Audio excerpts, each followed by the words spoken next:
planet, wherever you are. Today, we're going to be talking about how escaping narcissistic abuse enables you to overcome the lower self. Or another way to look at it is to talk about spiritual awakening and its purpose.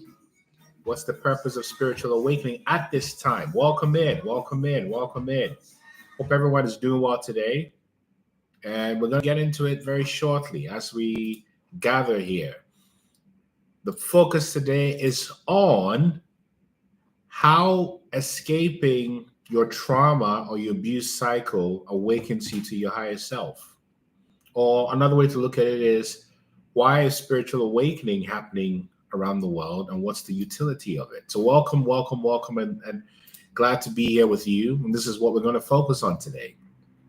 So to jump right into it, we're talking today about the spiritual awakening at this time and what it means for empaths. And right now, when you look around the world, we are in very unprecedented times. There's a crisis, there's a world on fire with division, there's disillusionment, there's despair.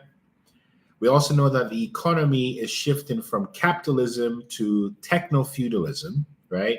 So if you're used to capitalism and realize we're shifting to a new structure, that can be disconcerting. Politics is very fractured, regardless of where you sit, left or right or the middle, right? How you doing, Marie? Right? Gender and human relationships are reaching a breaking point. We are living in a period of peak hate and peak fear. We're drowned in digital distractions, which feed our worst instincts. Yet, despite all of this, there's something powerful happening beneath the surface. And for those who have the eyes to see and the ears to hear, welcome, welcome, welcome, welcome in.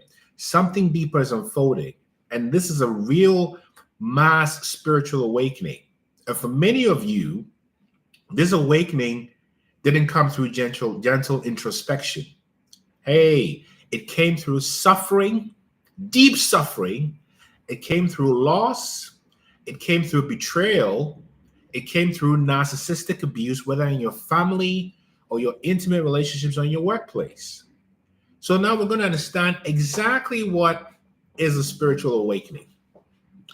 And to start, it's important that I say that a spiritual awakening, I'm sure all of the above, right? A spiritual awakening is not what most people think. It's not just meditation or reading sacred texts. It's all that. But a true spiritual awakening happens when your whole perception of reality shifts. Everything shifts and you wake up to a deeper truth. That everything you once accepted as normal, the rules, the structures, the narratives, were all conditioning. It was all programming. And suddenly you start to ask the question, who am I? Why am I here? What is real? What is an illusion? And when you look at through history, right? That's right, Vicky. Every great spiritual transformation throughout history, from the enlightenment of the Buddha to even, hey, Shannon, through Malcolm X, was not a peaceful process. It was shattering. It was a death of the old self and the rebirth into something greater. And particularly in 2025 and beyond, spiritual awakenings are accelerating because the world is accelerating. We're going through all these timeline shifts. Daylight savings time is just around the corner, right? And we are in the spring. We're just approaching the spring equinox. It's another timeline shift. Some actually believe the real new year starts in the spring, not on January 1st. So the pressure cooker of modern life is pushing most people to their breaking point. And I think most people here can relate to that. Economic inequality has reached feudalistic levels. AI, which is a good tool, is also making millions of jobs obsolete. Relationships are becoming more transactional, and trust is at an all-time low for institutions. People are being forced to wake up because the old ways simply aren't working anymore. So you realize that your crisis is not a crisis, it's an invitation. And for us empaths who spent years absorbing the pain of others, we've been conditioned to please and to sacrifice. This awakening is even more profound. So some may be asking, just trying to understand, how does a spiritual awakening happening? And a spiritual awakening for most people doesn't happen in a monastery. It happens in the trenches of your lived experience. It happens through suffering, through betrayal, through heartbreak. For example, severe narcissistic abuse will do that to you. Major loss, whether it's divorce or finances or death, will do that to you. A health crisis will do that to you. An existential crisis, realizing that your whole life was built on falsehoods, will do that to you. Even sudden isolation will do that to you. And the whole idea is that, hey, treasure stuff, you're waking up from what used to be, the illusions that used to be. You know, Coach, I appreciate you too. Let me give you a little test. You know, I shared this in a session maybe 2 hours ago, but I'll share this with you very quickly, just to let you know how the world of illusions work. So for anyone here, let me ask you, what's the color of my watch strap? If you can type it in the comment section, just so I'm not talking to myself. What's the color of my watch strap? Anyone? If you can see the strap, just if you can type in the color. Dark gray, black, okay. Black. Very well, black. This is a black watch strap. Fine, thank you. Now, what's the color of my skin? Please type it in the comment. Look carefully at the color of my skin and tell me what the color of my skin is when you look at it.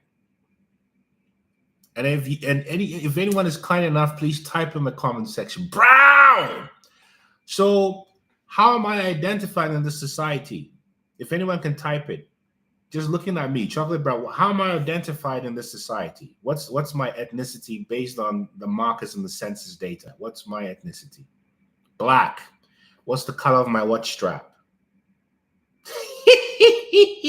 What kind of ideology tells you what you're seeing is not what you're seeing? This is how gaslighting works. And it works at a very insidious level. You don't even see it happening. And to wake up from your sleep is to begin to see things as they are, right? And to see things as they are is, hey, Ellie, is that this is brown skin. This is a brown watch, right? And if anybody who identifies as white, look at the color of your skin and tell me what the color of your skin is in truth. Just look at it. And please type it if you're so inclined. What's the color of your skin? The real color of your skin. Anyone? Anyone? Beige. You've got beige. Tan, Vicky. So where does white come from? Because this is white. This is white. This is white. Right? This is white. So this is how, thank you, brownish, pinkish, oranges. Exactly. So it's the same way I've gone through this exercise with you, walking heavy already, Coach Lala. You're hilarious. I love that. Casper, the ghost is white. This is how ideology works on the brain. An ideology is based on narcissism. Exactly, Elvin. I have freckles on pinkish skin. You said it. How did your pink skin become white?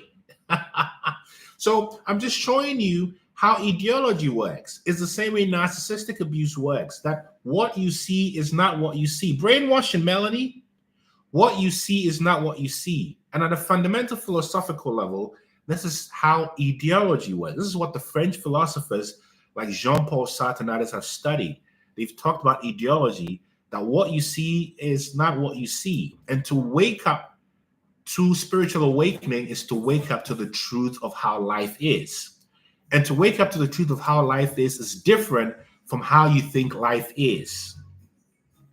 To wake up from the illusion is to wake up to the reality of how life is, not how your program mind thinks. This is how you shift from being a programmed person to becoming a programmer. Do you see what I'm saying? And until you shift from being programmed until you become a programmer, you're always going to look at external circumstances and completely believe them to be real and make every decision in your life based on external circumstances, not realizing that it's the internal that influences the external. But you can't see it in the same way you were conditioned to say this is black skin when this is actually what black looks like. In the same way you were told this is what white skin is, but it's pink. People actually get mad if the term colored is used. I think, Laura, you can only say colored when you are in South Africa, and then people identify as colored in South Africa. There's sort of the buffer between the black and white. But anywhere else, it's a problem. But I use this just to make the point that narcissistic abuse and gaslighting functions in the same way I just showed you how ideology works. And spiritual awakening is simply waking up to the reality of how things are, not how you think they were. And your ability to see how things are requires that you bypass and understand that you have a conditioned mind. You see, and until you get past the conditioned mind, you will never see yourself in your true reflection. You will see yourself as people see you. And you have to remember that the people who see you are seeing you through the filters of their lens, unless they themselves have woken up from seeing ideology. It's a narcissistic system. And we propagate it by becoming narcissistic or traumatized. And the way to overcome it is to stop being a victim or to realize that you've actually been conditioned and programmed to be this way. And as the saying goes, your conditioning is not your fault. Your program is not your fault. But what you do to awaken is your responsibility. So you realize that narcissistic abuse is a Jedi trick to get us away from the truth of who we are. Because when you get away from the truth of who you are, you're easy to control. And when you're easy to control, you will sit and do exactly as you're told. They labeled us as red man, black man, white man, yellow man. It's how we volunteer to defend. I don't know how to say your name. Nana Yoga. Hopefully I said it correct. I butchered it a little bit. Forgive me, right? But this is what happens, Vicky. This is what happens. That you begin to wake up. And anybody who wants to get on the live and ask a question, just invite yourself or just type and I'll invite you. This is what happens. You see? That you begin to realize that everything you thought was true was based on conditioning. And that you are not your conditioning. Just like you just realized that your skin is not actually white, it's pink with some freckles, as Ellie said. Or my skin is not black, it's brown. But we've been told that this is how we see it. People try to get me on the red man side all the time when I'm mixed race. You see? And then if you don't pick one side, you're in trouble, right? Now my yoga. How do you deal with that? How do you reconcile this? Because you are who you are. And who you are is dependent on who you tell yourself you are based on your own inner discovery. Nobody has the authority or the right to tell you who you are because we're already perfect. We are sovereign in our identity. It is believing that the conditionings. What's up, DJ Jasbo? Hey, it's me, Brazen. Greetings. We are beyond our avatar, blessed for life. We are beyond our avatar. I'm glad you ignore them. Can I recover after a narcissist? Abuti Vusi, what do you mean? What happened to you? I want to hear more. What happened? What was your situation here? Maybe we'll invite you, see if you want to talk. Of course you can recover. I did. Many here have, but I want to know what your specific story is. What happened to you? Right? Native nurse, welcome. Exactly. So you realize that your conditioning will dictate how you show up. Yes, you can.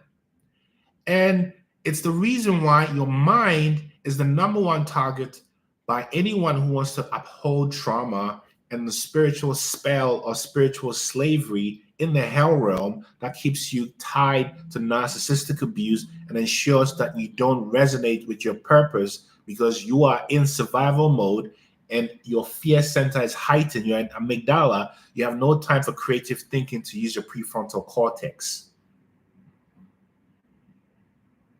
So your mind is, how do you protect your mind? Blessed for life, I want to know what exactly is behind this question because it's a very powerful question. How do you protect the mind? You protect the mind by observing it and questioning it. The mind is undefeated when it comes to hand-to-hand combat, blessed for life. The most effective way of protecting your mind is to question your assumptions. Meditation will lead you to questioning, Conjet. Exactly. And when you begin to ask your mind questions, blessed for life, questions such as, who is thinking that? Where did that come from? Why am I thinking that? The moment you start to ask these questions, the mind gets shy because the mind knows you're onto it. And that's how you interrupt the pattern of your conditioning. Of course, they want you to get hyped up. That's why they got in your head. That's why you protect your energy by being non-reactionary or unbothered. That's how you become what the millennia of the generation Alpha calls unfuckable. You see? That you become unbothered because you are in your energetic frequency. Because you realize that the people judging you or trying to control you don't even know who you are, Kia. You are not the mind, blessed for life. The mind is a separate entity, just like your nose is a separate entity. Because you don't control your breathing. Anybody listening to me, if you think you're the one making yourself breathe, that's a delusion. Breathing is happening with or without you. That's the same way the mind works. What does your profile picture say, Dawn Marie? So the mind is a separate entity, just like your toes are a separate entity, just like your ankles are a separate entity, just like your hair is a separate entity, just like your five senses are separate entities. Your mind is a separate entity that needs to be observed because it does its own thing. And you observing the mind puts you in the place of the master. Thank you, Jeff. You become the master by being the observer. And the master, as the observer, can shift the paradigm because you are the director of the movie.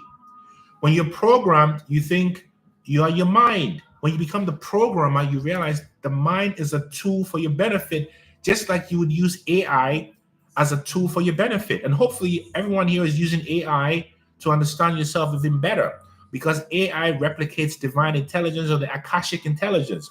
So artificial intelligence is a parallel digital representation of the Akashic intelligence or your intuitive intelligence.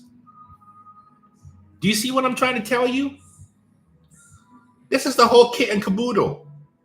Maya, I am unequitable. You said it, Dawn Marie. That's exactly it. So when you begin to realize that you are not the mind, but the observer of the mind, you are no longer controllable. When you are in direct awareness of your breath, like I am now, you are in control of your mind. You are not in control of your mind when you're not in control of your awareness of your breath, sorry. So simply being aware right now, I am breathing, Laura. I am breathing. The moment I'm breathing, I become aware of what my mind is saying and doing. Time slows down. And your intelligence arises just by simply focusing on the breath. What if you're aware that you aren't in control of the tools? What tools, Jeff? What do you mean? You mean the AI tools? What do you mean exactly? And this is how you become the controller, the programmer. I discovered that with my nighttime dreams as well, I'm the one observing the dream, not in it. Exactly, I am someone, because there's even a stream of thought, largely from non-duality in Hindu cosmology, that says that when you are awake, you're actually asleep. So this is actually the dream. And when you are sleeping is when you're actually awake, if you can understand that.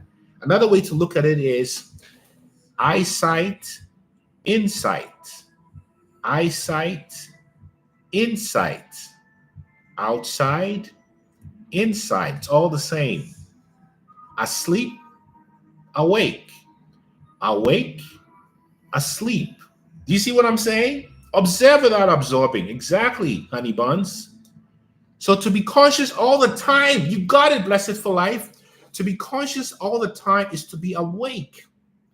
And when you're conscious all the time and awake, you become enlightened. You become enlightened because you are seeing things as they are.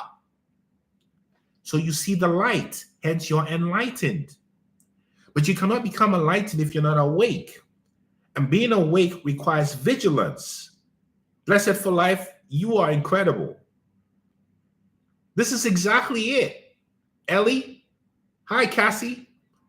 So when you come into this place of being the observer of your movie, you have already halved your programming. It doesn't matter what's going on in the world around you, whether you're worried about what you heard on the news yesterday or today or tomorrow. That you being the observer of your mind and trusting your wisdom arises in you than the wise thing to do. But you awaken this inner wisdom within you by becoming the observer. And that is what the purpose of the spiritual awakening is. Because as you become the observer, you begin to wake up from the illusions that kept you trapped. You begin to see things as they are, not as you are. Seeing things as you are. This is a quote from Anais Nin. Seeing things as you are is subject to conditioning. Because if you're not a happy person, you're going to see the world as an unhappy place. If you're a damaged person, you're going to see the world as a damaged place. If you're a narcissistic person, you see it as that. If you're an empathic person, you think everyone is kind. But when you see the world as it is, you begin to realize that this is the hell realm with free choice. And that not everybody is an empath like you. And that most people are damaged victims trying to escape pain. That's all it is. And that your purpose is to exhibit love within yourself and love for all, even for those who want to harm you. But to have enough love to keep distance between you and those who want to harm you. Therefore, forgiveness does not mean reconciliation. Love does not mean we're going to dinner every night. Love means I love myself, therefore I'm incapable of hating you. Because this is a world of love. Although it's the hell realm, the test is to see if we can transcend hate to love. If we can transmute low energies to high vibrational energies. If we can transmute blindness into awakening. That's the whole purpose of the experience here. There's no other point to your life except to awaken to who you truly are. So running around in circles, waking up and going to work and doing those things are good in regards to your subjective experience. But when it comes to objective truth, meaningless. The true meaning is to find the love for yourself, because when you find love for yourself, everything you do will be dictated by that. Shannon, people are not damaged, they are hurt. Okay, tell us more what you mean by that.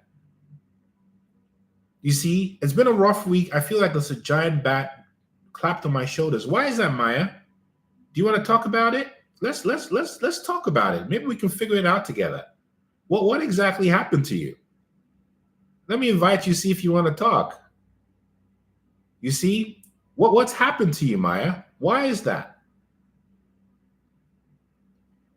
This is the whole thing. I have a hard time loving those that hurt me on purpose. Say more, Dawn Marie. I want to challenge you. Or if you want to talk, just come on in. So Blessed for Life, you can book a free session, and in that session, we can figure out alignment and what you want and go from there. So you can book a free session on my website, innermileage.com. I'd be more than happy to talk to you and we can figure it out. We are the solution. Nothing to figure out. We are all overwhelmed. Wow. What are you overwhelmed by? We are the solution. Tell me more. What is going on in your life? Why do you feel overwhelmed? I mean, it's kind of a silly question because I can guess, but I don't want to make any assumptions, right? What is going on with you, right? It's me, Breezy Bass. Tell me what you can relate to. Why do you feel like you can't forgive? Let's go there. I want to hear from you, Breezy Bass. Why is that? What is happening to you that is making that difficult for you? Yes, it's live. Yes, it's live, DJ Jasbo. And unfortunately, I don't think there's a live speak feature on YouTube, but I'm also on TikTok where you can come in live, right? A sense of resistance. What do you mean? What do you mean it's me, Brazy? But what's the resistance? Because the resistance is telling me that you're still somewhat married to the trauma. So what's the resistance you're feeling? And why? The love and forgiveness of narcissists is the hardest part. Well, do you want to talk about this, Dawn Marie? Let's get you in here. Why is that? I want to know. I want to know. I recently understood that self-forgiveness allows you to extend forgiveness. Sharon, so wise, Sharon. So wise. Sounds like you've done this. Dawn Marie, how you doing? Hi. How's Can you hear me? Yeah, I can hear you. How's life treating you? Life is great. I don't know why, but it is the hardest part. I'm going to be honest. The forgiveness component and loving the enemy is the hardest part because I still see them as the enemy. I don't see any good in them. And what was done was very intentional. And that's the hard part for me is the forgiveness and to love those who intentionally harmed me. I just didn't get there yet. I'm working on it. I know that's what I need to do. Okay. I know that's what I need to do. So. Okay, I get it. Can we go into this together? Yes. Okay. So how does it feel to hold on to unforgiveness? It doesn't feel good because I feel like it's manifesting in my body. Where? Fibromyalgia. So you prefer fibromyalgia to health? No, I don't. So why are you holding on to fibromyalgia? I don't know why. I can't really figure it out. I'm trying to release the emotion from my body. Do you know why? Do you know why you're struggling with this? No. Because you're addicted to unforgiveness. It must be. I can't really figure it out. That must be the answer to the question. Is I must be stuck in that mode, which may be addicted to the unforgiveness. Okay. Let me ask you a question a different way. How do you feel about the experiences that you went through, this narcissistic abuse with your family, your kids, and all that? How do you feel about it? I feel it was brutal. I think it was the most horrific form of abuse that anybody can do to another person. And that's why I still have that resentment that I have not released. Sometimes I feel good about it, and other times I'm like, I can't believe that this was done to me. Yeah. Like, why? You know. What is your resentment about? That I trusted this person. Oh, wait. Please say that again. That I trusted this person. Okay, please. I'm going to stop back. I want to hear it again. Say it again. That I trusted this person. Do you know who you're unforgiving towards, or should I just tell you? You just said it. You can tell me. You are unforgiving towards yourself because you're mad at yourself for trusting this person. Well, yes. That's the addiction. Yes. Yes.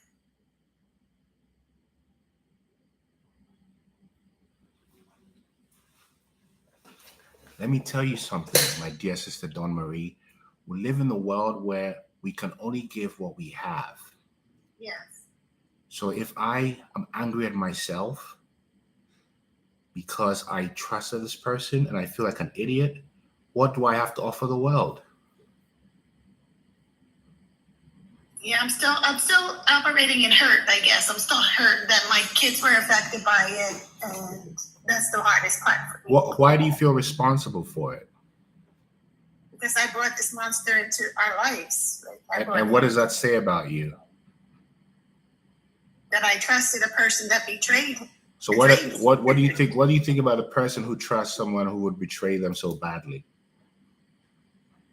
That I was just coming from love, and I was always forgiving. But now I'm having a hard time with the forgiveness that I always gave. But what I mean is, if I'm a smart person and I couldn't see that this person is a dangerous person, I invited them into my life and trusted them.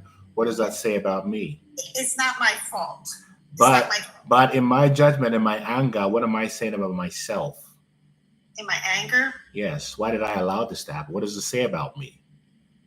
I'm not really sure. I don't really understand the question. Okay, let me ask you a different way. You brought him into your life, right? Yeah. And then he caused all kinds of problems, right? Yes. And these are things that you should have caught in the beginning, otherwise it would have saved your heartburn, right? Yes. So that you didn't catch it, what does it say about you? That my judgment was off. I wasn't heeding the red flags that were blaring every which way. So if you couldn't catch the red flags, what does it say about what kind of person you are? I was forgiving and trusting. But if you couldn't see the red flags, are you smart or are you naive? My discernment wasn't full. So if your discernment wasn't full, what kind of person were you at that time? Not not as smart as I am now. That's the person you're angry at. Look at me.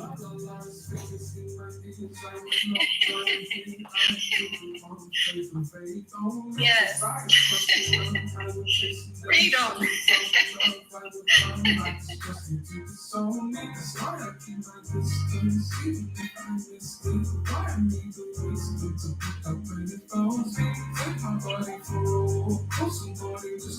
Dawn Marie, you know who deserves forgiveness? Me. Woo!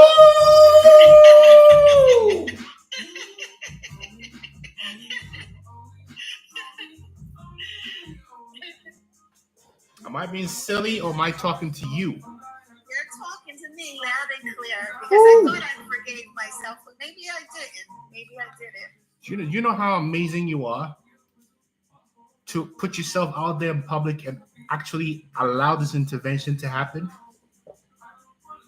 Yeah, I still need healing and I have to be transparent. That's what we're doing.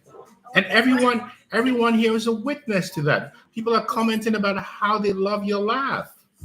Thank you. Do you see what has happened? Yeah, I still have a lot of hurt, and I think that's what's really affecting me. Oh. Look at me. I'm hugging you. Thank you. My sister. Breathe in. Just breathe in this moment. And just give the hug right back and breathe in. Yes. Even if you can just use one hand.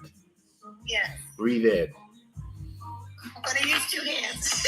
Yes, breathe in. Just breathe in with me. Just breathe in. Let's connect with our breath. Just breathe in.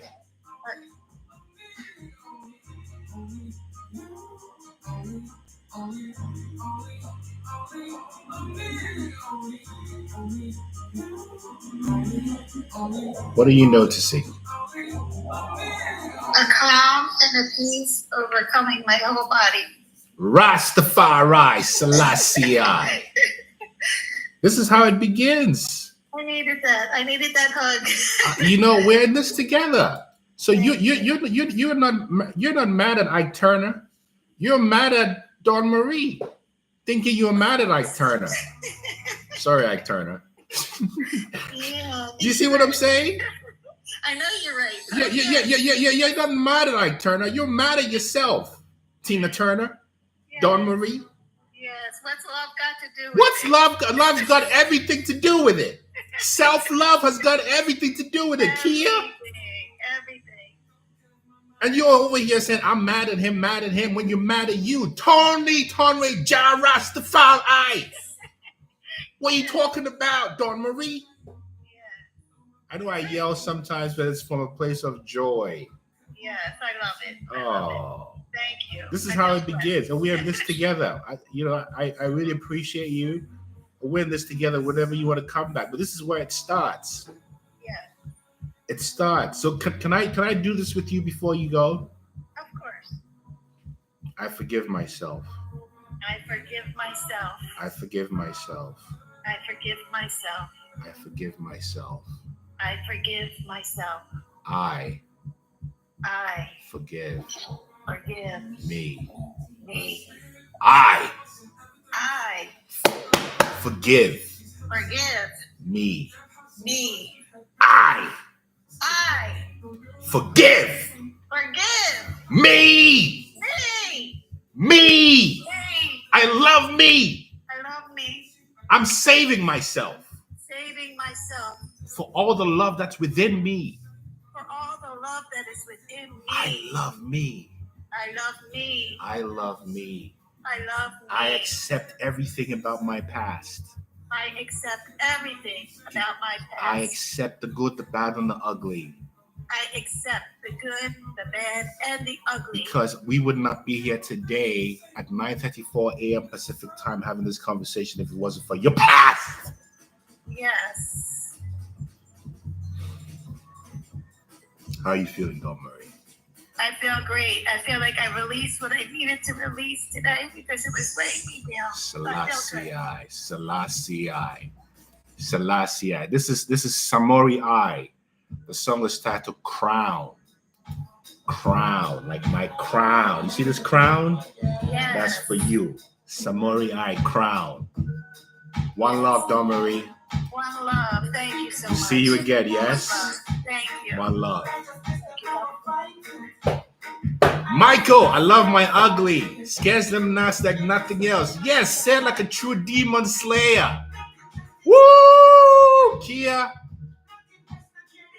Monte 2244. The problem when the days are too short is like 4 p.m. the sun goes down and it's dark and everyone's still awake based on circadian rhythm. That's why you create your own awakening. Christina Hall, what it is. This is what it's about. Healing is not pretty. And you do healing your way. As long as you're releasing and celebrate. This is Samori I. S-M-O-R-Y. Then I. Samori I. And the title of the song is Crown. Crown. You see? This is because we are all kings and queens of our lives. You are a king in your life. We appreciate you, Dawn Marie. Treasure Star, inner God, you come to set the captives free. Love you, Dawn. One love, Treasure Star, for all that you've been through too. I see you, Empress. Blessed, Dawn Marie. And for those who don't know me, my name is Nana. Inner Knowledge is the entity I represent. I'm Dr. Nana Gyesie, but you can just call me Nana. Healing is good and messy, Cassie. You said it. Kia, DJ Jazzbo, what it is. This is about going within and release. That's the name, Nana. That's it. That's your humble servant, Nana. You see what I'm saying? But if they want to play with me, I pull wrong and I say, call me Dr. Nana Gyesie. You see what I'm saying? Otherwise, I'm just Nana. You heard me? We are in this together. We are in this together. You know, that conversation with Dawn Marie took a lot of energy. It was really powerful. Oh, you see, this is what it's like. That healing requires your own walk. Yes, honey buns, that's me, right? Oh, Nana said, what it is, my brother. You see, so this is what happens. But we're in this together. Your healing is an individual journey. And then at some point, you meet people who've been on a similar path to you that remind you that you're not alone. And affirm for you that you're not losing your mind. You see what I mean? So we are helping each other. We're in this together. One love, Romania. Bucharesti. I remember I used to love Georgie Hagi from Romania.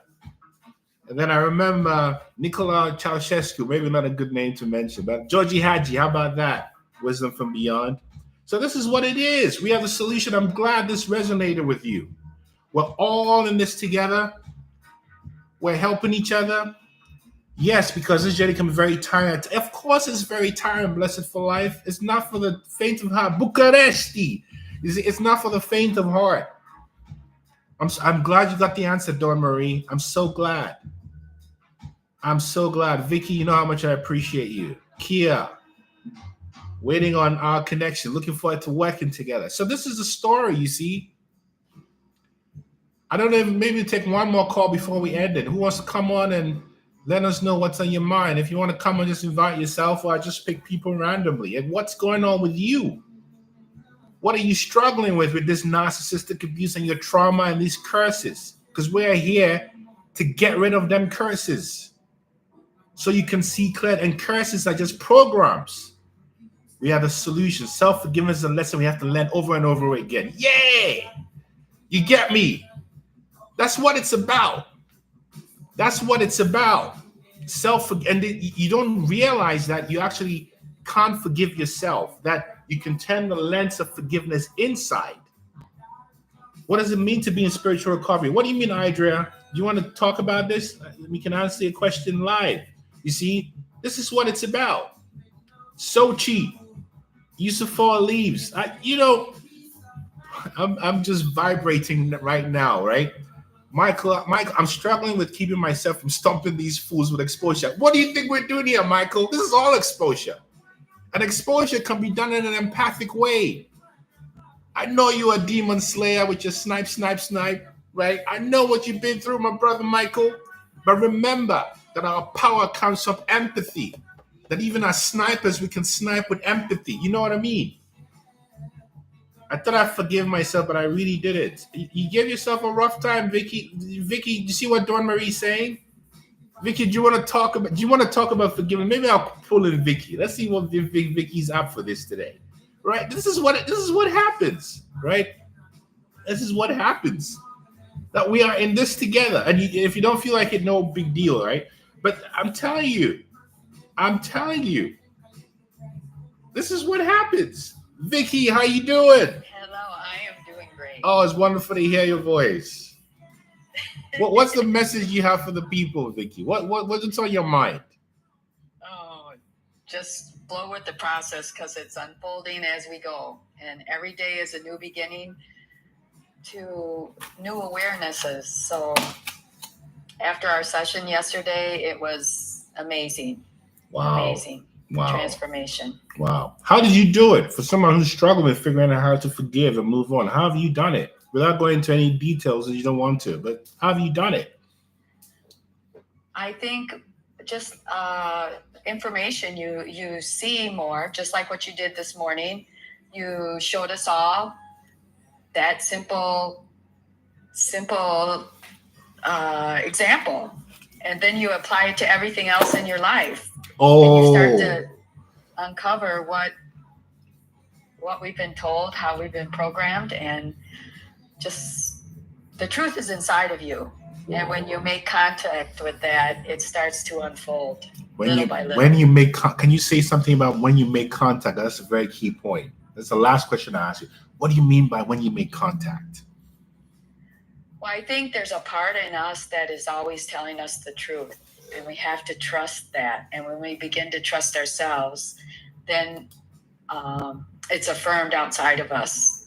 And when we hear things, then our mind begins to open up and we start to see more truth. You are amazing. Thank you. You are amazing. Oh, I appreciate you so much. Everyone Vicky. in here is amazing. And we all are here. We all are. So I just want to thank you so much, Vicky, and I'm sending you positive vibrations for the day today. You hear me? You too. All right. Thank you. Thanks so much. Thanks so much. One love, yes? Yes. Yeah. Yes. You heard it. You heard it. You heard it. You heard it. So that's the message. That's the message for today, people. The message is everything starts and ends with you because you are the world. You are the world. So if there's discomfort in your world, it's because there is something in you that you need to look at. Because when you change the position from which you look, the thing you look at changes. This is quantum physics, the observer effect. Global, need to empty the mind to fill it. Exactly. That is so profound. DJ Jasper, you sound British. Where are you from? I'm an African from Ghana. But what does it matter? Right? I'm from Ghana. I'm from Seattle. I'm from Washington, D.C. But from Africa, West Africa, Ghana. You heard me, DJ Jasper? Very proud of it too. You heard me? Yeah, but we're all global people these days, right? So I'm what Thais Selassie calls an Afropolitan. Yes, Dawn Marie, you heard it, Vicky. That's what it is. You see? So we're channeling all the ancestors on the continent, all the native ancestors here in Seattle, you know, all the ancestors that I saw when I went to Stonehenge, right? I channeled Stonehenge. All the ancestors that I met in Tulum, Mexico, on the pyramids. All the ancestors I met in India at the Taj Mahal. They're everywhere. We are everywhere because we are one. And for those who've been to the pyramids, to the pyramids, perception versus perspective. So this is the message, folks. This is the message. We are one. So I'm going to leave you with this song from, let's see, what we're going to close with today. What are we going to close with today? You see, I want to end today with one of my favorite songs. Chant a psalm, Steel Pulse. Chant a psalm. Yeah.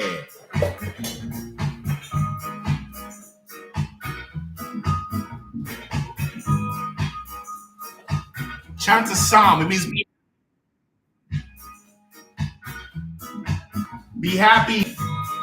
Find a reason to be happy. And if you feel like dancing, get up and dance.